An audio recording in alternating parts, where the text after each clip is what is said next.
아담의 아들인 가인과 아벨은 성격상 매우 달랐다. 아벨은 하나님을 두려워했다. 가인은 반항적인 감정을 소중히 여겼고 아담에게 내린 저주 때문에, 그리고 땅이 그의 죄 때문에 저주받았기 때문에 하나님께 반항하여 중얼거렸다.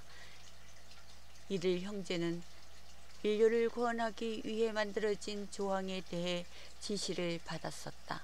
그들은 양떼의 맏아들을 죽임으로써 신에 대한 경외와 약속된 속죄자에 대한 믿음과 의존을 보여주면서 겸손한 복종의 체계를 수행하도록 요구받았고, 그들을 피와 함께 엄숙하게 신에게 불살라 바치게 하였다. 이 제물로 말미암아 그들은 그들의 죄를 계속 명심하게 될 것이고, 앞으로 다가올 구원자는 인간을 위한 큰 제물이 될 것이다. 가인은 약속된 제물에 대하여 마음속으로 중얼거림과 부정함으로 주께 제물을 바쳤다. 그는 복종의 계획을 엄격히 따르기 싫었고 양 한 마리를 조달하여 땅의 열매로 바치기를 원했다. 그는 단지 땅의 열매를 따랐을 뿐 신의 요구를 무시했다. 하나님은 피를 흘리지 않고는 죄의 소실이 있을 수 없다는 것을 아담에게 알려주셨다. 가인은 아무리 좋은 과일이라도 가져다 주는 것이 특별하지 않았다. 아벨은 형에게 제물이 피가 없으면 주 앞에 오지 말라고 충고했다. 가인은 맞이어서 아우의 말을 들으려 하지 않았다. 그는 아우의 충언을 경멸하고 의뢰의 필요성에 대해 의심하고 중얼거리며 제물을 바쳤다. 그러나 신은 그것을 받아들이지 않았다. 아벨은 자기의 양떼와 하나님의 명하신 대로 기름기를 가져왔다. 메시아가 올 것이라고 굳게 믿고 겸손한 마음으로 제물을 바쳤다. 신은 그의 제물을 존중했다. 하늘에서 빛이 번쩍이며 아벨의 제물을 소모한다. 가인은 그가 수락되었다는 징후를 보지 않는다. 그는 주님께 화가 나 있고 그의 아우에게 화가 나 있다. 신은 천사를 가인에게 보내어 그와 대화하게 한다. 천사는 그에게 화를 낸 이유를 묻고 잘하면 신이 내린 지시를 따르게 되면 그를 받아들이고 그의 제물을 존중할 것이라고 알려준다. 그러나 그가 하나님의 준비에 겸허하게 복종하지 않고 그를 믿고 복종하지 않는다면 그는 그의 제물을 받아들일 수 없다. 천사는 가인에게 그것은 신의 부정에 의한 것도 아벨에게 보여지는 편파도 아니었으나 그것은 자신의 죄에 의한 것이었으며 신의 속달 명령에 대한 불복종 때문이었으므로 왜 그가 그의 제물을 존중할 수 없었는지 알려주었고, 그리고 그가 잘 할 수 있다면 그는 신을 받아들일 것이고, 그러나 이렇게 충실하게 지시를 받고도 가인은 뉘치지 않았다. 그는 맞이기 때문에 그의 아우가 그의 말을 들어주어야 하고 그가 앞장서야 한다고 말한다.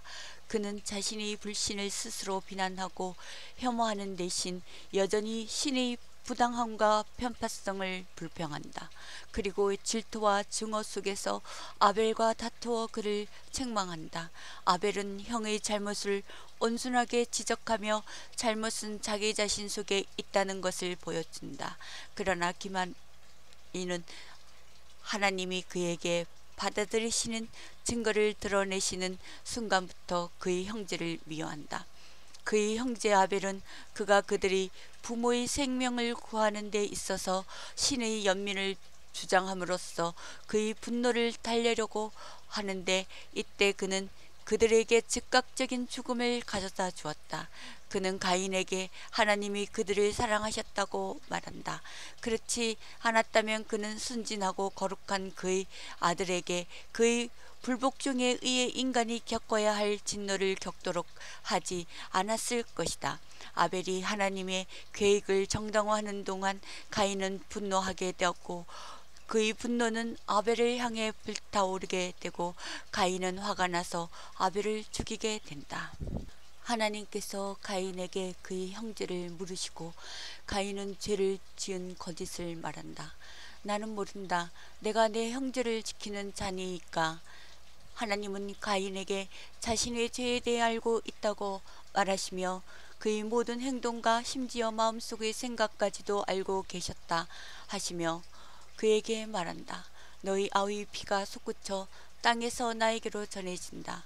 그리고 이제 너희 세계는 내 손에서 내 아우의 피를 받기 위해 입을 벌린 땅에서 저주를 받았다. 너희가 땅을 시험할 때까지 그러므로 너희 힘이 미치지 못할 것이다. 너는 땅에서 반드시 도망자와 방랑자로 살아가야 할 것이다. 땅 위의 저주는 처음에는 가볍게 느껴졌지만 지금은 이중의 저주가 그 위에 놓여 있었다. 가인과 아벨은 의인과 악인, 신자와 비신자 두 부류를 대표하는데 이는 인간이 멸망하는 것에서 그리스도의 두 번째 오는 것까지 존재해야 한다. 가인이 아우 아벨을 죽인 것은 의인을 부러워하 악인을 나타내며 자기보다 낫다고 미워할 것입니다.